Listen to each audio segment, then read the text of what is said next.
अस्सलामुअलैकुम वरहमतुल्लाहि वबरकातुहू। मैं हूँ आपका मेज़बान मोहम्मद शाहिद रहमानी। आज मुर्खा 1 अगस्त है। पेश है दूरबीन की ताज़ा तरीन पेशकश। आज दूरबीन के अहम मौज़ूआत हैं। मणिपुर में तकरीबन 3 माह से पुरतशद्दुद हालात हैं और मरकज़ी हुकूमत के साथ साथ रियासती हुकूमत भी हालात बेहतर करने में अब तक नाकाम नज़र आ रही है। रियासत की ताज़ा तरीन सूरत हाल आज की दूरबीन में ज़रूर जानिए।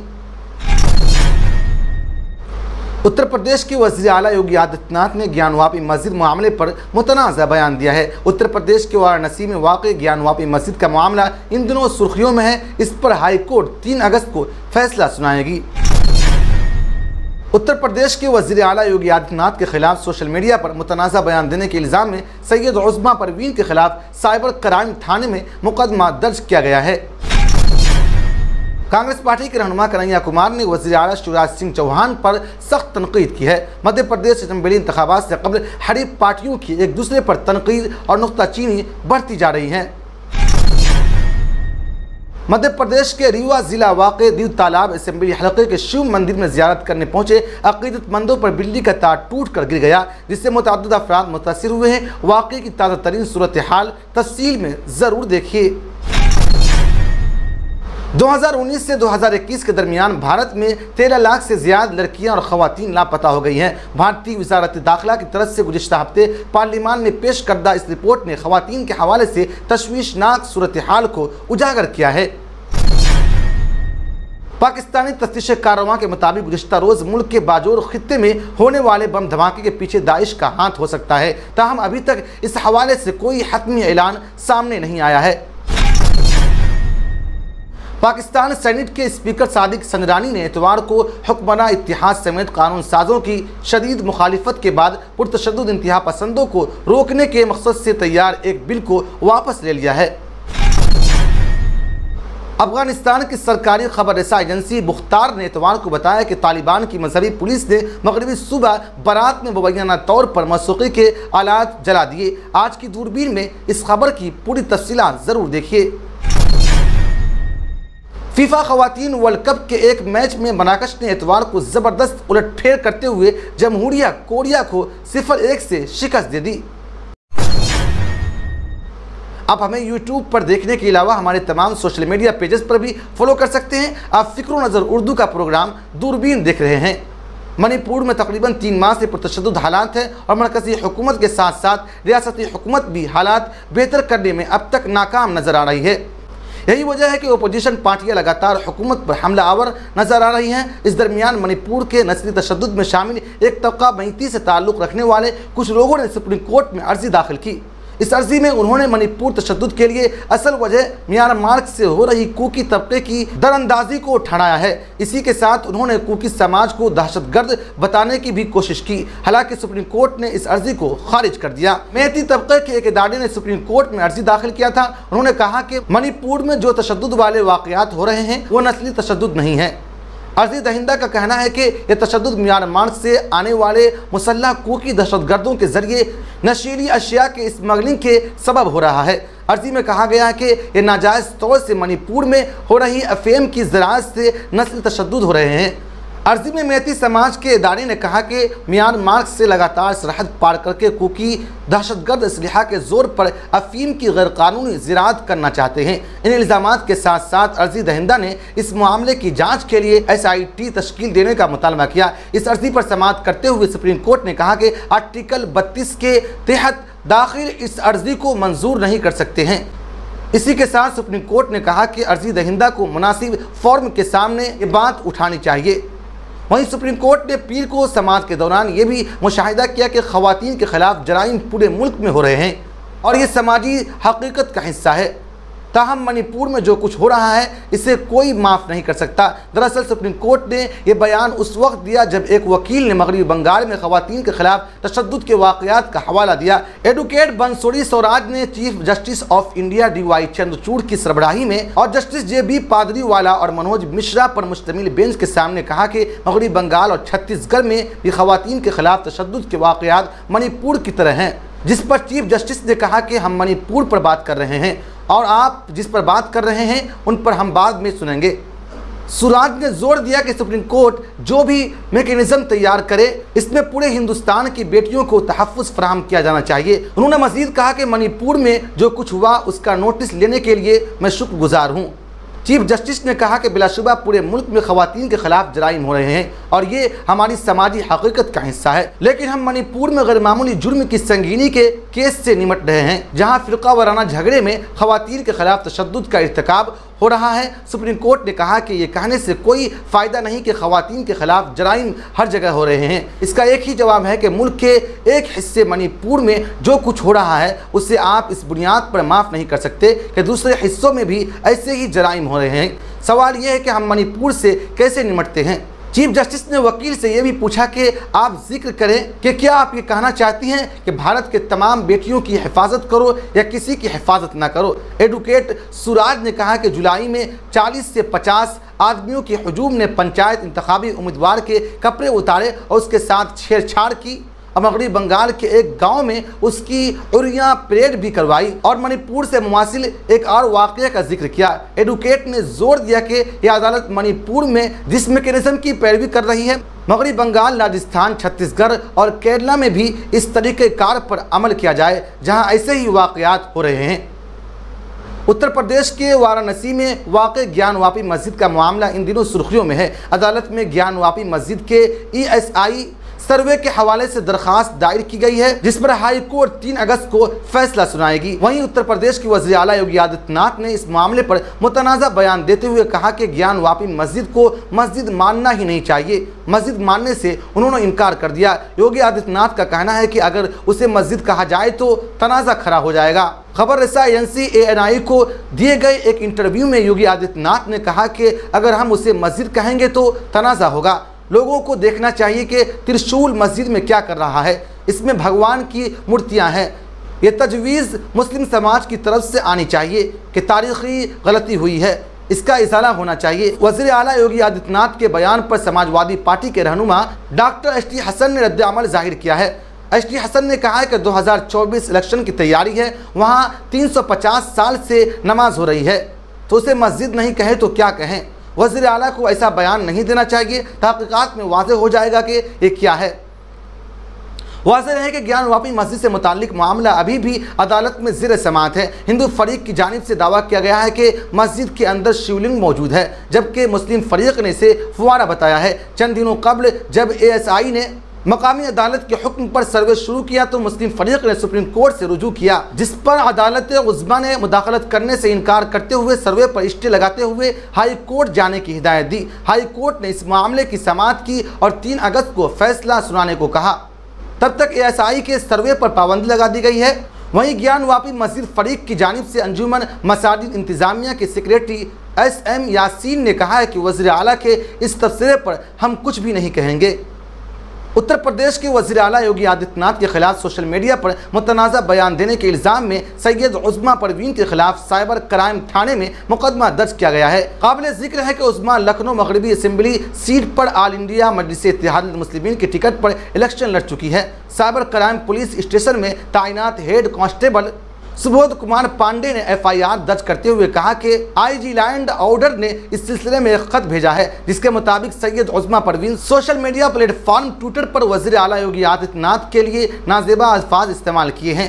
FIR में बताया गया है कि सैयद उज़्मा परवीन ने सोशल मीडिया पर अपनी पोस्ट में वज़ीर आला योगी आदित्यनाथ को माफिया, रेपिस्ट और तशद्दुद पर उकसाने वाला बताया।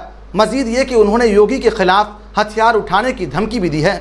हालांकि उज़्मा परवीन वीडियो में वज़ीर आला को धमकी न देकर सुनो द्रौपदी तुम शस्त्र उठा लो के उन्वान से एक कविता सुनाती नजर आई। लखनऊ की रहने वाली सैयद उज़्मा परवीन अपने बयानात और काम की वजह से सुर्खियों में रहती हैं। ऑल इंडिया मजलिस इत्तेहाद मुस्लिमीन से असेंबली का इलेक्शन लड़ चुकी उज़्मा परवीन ने हाल ही में सोशल मीडिया पर रियासती दारुल हुकूमत लखनऊ में कानून साज असेंबली के सामने सड़क पर नमाज अदा करते हुए एक तस्वीर पोस्ट की। अवामी मकामात पर नमाज पढ़ने पर उनके खिलाफ FIR भी दर्ज की गई थी। इसके अलावा CAA और NRC के खिलाफ एहतजाज के दौरान उज़्मा परवीन के खिलाफ ठाकुरगंज थाने में 1 दर्जन केस दर्ज किए गए थे। मध्य प्रदेश असेंबली इंतखाबात से कबल हरीफ पार्टियों के एक दूसरे पर ज़बानी हमला बढ़ते जा रहे हैं। ऐसा ही कुछ इंदौर में मुनक़िदा कांग्रेस पार्टी की आदिवासी महापंचायत में देखने को मिला। कांग्रेस पार्टी के रहनुमा कन्हैया कुमार ने वज़ीर आला शिवराज सिंह चौहान पर हमला किया। कृष्ण लीला का जिक्र करते हुए कन्हैया कुमार ने कहा कि कृष्ण भगवान ने गणेश को मारा था और गणेश उसका मामा था। मेरा नाम भी कन्हैया है। वाज़ेह है कि भगवान कृष्ण को कन्हैया कहकर बुलाते थे। ये कहकर कांग्रेस पार्टी के रहनुमा ने शिवराज सिंह चौहान, जिनको मामा कहा जाता है, उन पर सीधा हमला कर दिया। कन्हैया कुमार ने कहा कि मामा का बेटा बैरून मुल्क पढ़ने गया था। उन्होंने कहा है कि इस रियासत में गरीबों के लिए कोई कॉलेज, यूनिवर्सिटी या अस्पताल नहीं होगा, क्योंकि जब वज़ीर आला का बेटा बैरून मुल्क तालीम हासिल करने जाएगा तो वो कबायलियों के लिए कॉलेज क्यों बनाएगा। कन्हैया कुमार पर हमला करते हुए उन्होंने कहा है कि ये लोग 20 साल से हुकूमत चला रहे हैं, लेकिन जब इलेक्शन में 20 महीने रह गए हैं तो उन्हें प्यारी बहनें याद आ गई। वो कह रहे हैं कि हम 2000 रुपये देंगे। कन्हैया कुमार का कहना है कि आप 2000 रुपये अपने पास रखें, सिर्फ ये बताएं कि सिलेंडर 1400 रुपये में क्यों मिलता है। उन्होंने कहा है कि वज़ीर आला रियासत को धोखा दे रहे हैं और हम उनके खेल को समझ चुके हैं। कन्हैया कुमार ने मजीद कहा है कि अपनी पूरी ताकत इस्तेमाल करें, लेकिन सच नहीं बदल सकते। अब लोग अपनी जमहूरी हक के लिए लड़ रहे हैं। जमहूरियत का मतलब यह है कि जिस तरह वज़ीर आला के बेटा का एक वोट होता है, इसी तरह कबायली के बच्चे का वोट भी एक होता है। वज़ीर आला का बेटा बैरून मुल्क पढ़ाई के लिए जाता है तो लोग भी इस मुल्क में टैक्स देते हैं, इसलिए कबायलियों के बच्चों के लिए भी अच्छे स्कूल होने चाहिए, ख़वातीन को तहफ़्फ़ुज़ मिलना चाहिए, रियासत में अस्पताल होना चाहिए। मध्य प्रदेश के रीवा ज़िला वाक़े देवतालाब असेंबली हलक़े के शिव मंदिर में ज़ियारत करने पहुंचे अक़ीदतमंदों पर बिजली का तार टूट कर गिर गया। बताया जा रहा है कि अचानक होने वाले इस हादसे में 15 अक़ीदतमंदों को करंट लग गया है और इनमें से 4 की हालत संगीन है। मीडिया रिपोर्ट्स के मुताबिक सभी को इलाज के लिए दीव तालाब वाक़े अस्पताल के अलावा रीवा के संजय गांधी अस्पताल भेजा गया है। खबरों में बताया जा रहा है कि दीव तालाब असेंबली हलक़े के कदीम शिव मंदिर में सावन महीना का सोमवार होने के सबब ज़ियारत करने हज़ारों की तादाद में लोग यहाँ आते हैं। इसी दौरान बिजली का एक तार टूटकर अक़ीदतमंदों पर गिर गया और उसी की जद में तकरीबन 15 अक़ीदतमंद आ गए। कांग्रेस के रियासती सदर और साबिक़ वज़ीर आला कमलनाथ यादव ने इस हादसे पर अफसोस जाहिर किया है। उन्होंने अपने एक ट्वीट में लिखा है कि रीवा ज़िला के दीव तालाब शिव मंदिर अहाते में अक़ीदतमंदों के ऊपर बिजली का तार गिरने से 15 से ज़्यादा अक़ीदतमंदों के ज़ख्मी होने की खबर मौसूल हो रही है। वो सभी अक़ीदतमंदों की जल्द सेहतयाबी की दुआ करते हैं। भारतीय वज़ारत दाखिला की तरफ से गुज़िश्ता हफ्ते पार्लियामान में पेश करदा एक रिपोर्ट ने ख़वातीन के हवाले से तशवीशनाक सूरत हाल को उजागर किया है। मुल्क में जराइम का रिकॉर्ड रखने वाले इदारे नेशनल क्राइम रिकॉर्ड्स ब्यूरो के फराहम करदा आदाद-ओ-शुमार की बुनियाद पर वज़ारत दाखिला ने अपनी रिपोर्ट में बताया कि साल 2019 से 2021 के दरमियान भारत में 13.13 लाख से ज़्यादा लड़कियाँ और ख़वातीन लापता हो गई। रिपोर्ट में कहा गया है कि 18 साल से ज़्यादा उम्र की लापता होने वाली ख़वातीन की तादाद 10,61,648 थी, जबकि 18 साल से कम उम्र की 2,51,430 लड़कियां भी लापता हुई हैं। रिपोर्ट में मुल्क गिर सतह पर लापता होने वाली ख़वातीन की तादाद भी दी गई है। इसके मुताबिक सबसे ज़्यादा यानी 1,60,180 ख़वातीन मध्य प्रदेश से लापता हुई हैं। बीजेपी की हुकूमत वाली इस वस्ती रियासत से 3 साल के दौरान 18 साल से कम उम्र की 38,234 लड़कियां भी लापता हो चुकी हैं। रिपोर्ट के मुताबिक तृणमूल कांग्रेस की हुकूमत वाली रियासत मगरबी बंगाल दूसरे नंबर पर है, जहां लापता होने वाली ख़वातीन और 18 वर्ष से कम उम्र की लड़कियों की तादाद बेतरतीब 1,56,905 और 36,606 थी। इक़्तिसादी लिहाज से बेहतर रियासत महाराष्ट्र में 1,87,400 ख़वातीन और 18 वर्ष से कम उम्र की 13,033 लड़कियां लापता हुई। रिपोर्ट में कहा गया है कि भारत के ज़ेरे इंतज़ाम इलाका जम्मू कश्मीर से साल 2019 से 2021 के दरमियान 9,765 ख़वातीन लापता हो गई। इनमें 18 साल से ज़्यादा उम्र की ख़वातीन की तादाद 8,617 और 18 वर्ष से कम उम्र की लड़कियां की तादाद 1,148 थी। बहरहाल मरकज़ के ज़ेरे इंतज़ाम इलाके से ख़वातीन की लापता होने की अफसोसनाक वाक़यात के लिहाज से जम्मू कश्मीर दूसरे नंबर पर है। पहले नंबर पर कौमी दारुल हुकूमत दिल्ली है, जहाँ मज़कूरा मुद्दत के दौरान 61,054 ख़वातीन और 18 वर्ष से कम उम्र की 22,919 लड़कियाँ लापता हो गई। उड़ीसा में 17,222 ख़वातीन और 649 लड़कियों के लापता होने, जबकि कबायली अक्सरियती रियासत छत्तीसगढ़ में 49,116 खवातीन और 10,817 लड़कियों की लापता होने की रिपोर्टें दर्ज कराई गई हैं। NCERB ने ये तादाद लापता हो जाने वाली खवातीन और लड़कियों की मुताल्लिक थानों में दर्ज कराई गई रिपोर्टों की बुनियाद पर बताई है। तमाम सामाजिक कारकुनों का कहना है कि असल तादाद इससे ज़्यादा हो सकती है, क्योंकि बहुत से ख़ानदान लड़कियों के लापता होने की रिपोर्टें मुतअद्दिद असबाब की बुनियाद पर दर्ज नहीं कराते, जिनमें समाजी बदनामी भी शामिल है। मरकज़ी वज़ारत दाखिला में वज़ीर ममलिकत अजय कुमार मिश्रा का कहना है कि हुकूमत ने ख़वातीन के तहफ़्फ़ुज़ के लिए मुतअद्दिद इक़दाम किए हैं। इनमें जिनसी जराइम को रोकने के लिए सन 2013 का कानून शामिल है। उन्होंने कहा है कि इस कानून को मज़ीद सख्त और मुअस्सिर बनाने के लिए सन 2018 में इसमें तरमीम की गई और अब 12 साल से कम उम्र की लड़की के रेप के जुर्म को मौत की सज़ा सुनाई जा सकती है। अजय कुमार का मजीद कहना था कि तरमीमी कानून अब रेप के केसेस की तेज़ रफ्तार तफ्तीश और मुतासरीन को जल्द से जल्द इंसाफ दिलाने के लिए इक़दाम करने की बात भी की गई है। हुकूमत का कहना है कि परेशान हाल ख़वातीन को फौरी इमदाद फराहम करने के लिए मुल्कगीर इमरजेंसी फ़ोन सिस्टम भी शुरू किया गया है और कोई भी ख़वातीन 112 नंबर डालकर फौरी मदद तलब कर सकती है। मरकज़ी वज़ीर के मुताबिक वज़ारत दाखिला ने जिनसी जराइम का इर्तिकाब करने वालों का एक कौमी डेटा बेस भी शाये किया है। तज्ज़ियाकारों का कहना है कि हुकूमत के तमाम दावों के बावजूद भारत में ख़वातीन के ख़िलाफ़ जराइम का सिलसिला रुकने का नाम नहीं ले रहा है। इसकी एक बड़ी वजह तमाम सियासी जमातों की एक मसले के हवाले से अदम दिलचस्पी भी है। किसी भी रियासत में ख़वातीन के ख़िलाफ़ जराइम पर सियासी जमातें एक दूसरे को मोरद इल्ज़ाम ठहराने लगती है, लेकिन वो अपने गिरबान में झांक कर नहीं देखते। पाकिस्तानी तफ्तीश कारवां के मुताबिक गुज़िश्ता रोज़ बाजोड़ में होने वाले बम धमाके के पीछे दाइश का हाथ हो सकता है, ताहम अभी तक इस हवाले से कोई हतमी ऐलान सामने नहीं आया है। इस दौरान जमीयत उलमा इस्लाम के सियासी रैली में होने वाले खुदकश बम हमले में हलाकतों की तादाद पीर के रोज़ बढ़कर 54 तक पहुँच गई है। इस हमले में हलाक होने वालों की तदफीन का सिलसिला कल से शुरू कर दिया गया था। बाजोड़ में होने वाले इस बम धमाके में ज़ख्मियों की तादाद 150 से ज़ायद है, जिनमें से तकरीबन 90 अफराद का इलाज जारी है। पुलिस ने गुज़िश्ता रात छापा मारते हुए कम से कम 3 मुश्तबा अफराद को गिरफ्तार किया। अफगानिस्तान सरहद के करीब साबका पाकिस्तानी कबायली इलाके बाजोड़ में इतवार को एक खुदकश बम ने खुद को JUI की रैली में हुजूम के दरमियान उड़ा दिया। ये इलाका कभी पाकिस्तानी तालिबान या TTP के ज़ेरे कंट्रोल हुआ करता था। इतवार को कम से कम 40 अफराद हलाक और 150 से ज़ायद ज़ख्मी हुए।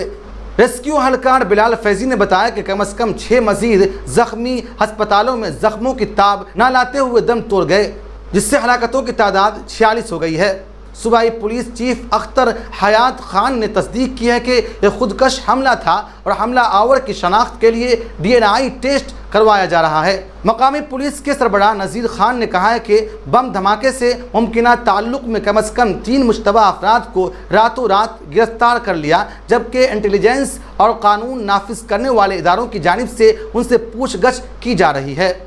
पाकिस्तान सेनेट के स्पीकर सादिक सिंजरानी ने इतवार को हुक्मरां इत्तिहाद समेत कानून साजों की शदीद मुखालिफत के बाद पुरतशद्दुद इंतहा पसंदों को रोकने के मकसद से तैयार एक बिल को वापस ले लिया। इजलास के एजेंडे के मुताबिक वज़ीर दाखिला राना सनाउल्लाह को पुरतशद्दुद इंतहा पसंदी रोकथाम बिल 2023 के नाम से बिल पेश करना था। ताहम हुक्मरां इत्तिहाद के अरकान समेत कई अरकान पार्लिमान ने इस बिल की मुखालिफत की। तालिबान ने 1990 की दहाई के अवाखिर में जब वो आखिरी मरतबा इक़्तिदार में आए थे, मौसीक़ी पर पाबंदी लगा दी थी। अस्करियत पसंद ग्रुप ने अब मौसीक़ी के आलात जो उनके बकौल नौजवानों को गुमराह और मुआशरे को तबाह कर सकते हैं, उनको जलाना शुरू कर दिया है। अफगानिस्तान के सरकारी खबर रसा एजेंसी बुख्तार ने इतवार को बताया कि तालिबान की मजहबी पुलिस ने मगरबी सूबा बरात में मुबैना तौर पर मौसीक़ी के मुतअद्दिद आलात जला रहे हैं। रिपोर्ट के मुताबिक अफगानिस्तान की वज़ारत बराए अमीर बिलमारूफ व नही अनिल मुनकर के सूबाई सरबराह शेख अजीज़ुर रहमान ने कहा कि मौसीक़ी नौजवानों की गुमराही और मुआशरे की तबाही का बाइस बनती है और लोग बदअनवान हो रहे हैं। तालिबान ने 1990 के दहाई में जब आखिरी मरतबा अफगानिस्तान पर उनका कंट्रोल था, गैर मजहबी मौसीक़ी पर पाबंदी लगा दी थी। इस बारे में मंजर आम पर आने वाली तस्वीरें में मौसीक़ी के मुतअद्दिद आलात बशमूल गिटार, हारमोनियम वगैरह को जलाते हुए देखा जा सकता है और जिस जगह ये कार्रवाई की गई है वहाँ तालिबान के अहलकार खड़े दिखाई दे रहे हैं। अफगानिस्तान में मौसीकी के कदीम रिवायती शक्ल एक अरसे से हिंदू कश की उस रियासत की सकाफत रही है जो कि ईरानी और भारतीय क्लासिकी मौसीकी से मुतासिर है। तहम अफगानिस्तान में अब एक ऐसा पॉप म्यूजिक भी तेज़ी से फ़रोग हो रहा है जिस पर इलेक्ट्रॉनिक आलात का ज़्यादा से ज़्यादा इस्तेमाल हो रहा है। फीफा ख़वातीन वर्ल्ड कप के एक मैच में मराकश ने इतवार को ज़बरदस्त उलटफेर करते हुए जमहूरिया कोरिया को 0-1 से शिकस्त दे दी। आलमी नंबर 72 टीम के खिलाड़ियों ने शुरू से ही कोरिया रिपब्लिक पर अपना दबदबा बनाया और अपने से 55 दर्जे ऊपर मौजूद टीम पर सनसनीखेज फतह हासिल की। फ़िक्र नज़र की ख़ास बुलेटिन दूरबीन की गुज़िश्ता पेशकश में मोहम्मद निशात अहमद, नसीम अहमद रहमानी नदवी, मुश्ताक शेख, फजल रहमानी साहिबान ने अपना कीमती तबसरा करके हमारी हौसला अफजाई की है। हम अपने तमाम नाजरीन का शुक्रिया अदा करते हैं। आप मुझसे और हमारे साथियों से ट्विटर पर भी रब्ता कर सकते हैं। हमारा ट्विटर हैंडल है @फ़िक्र नज़र। शुक्रिया।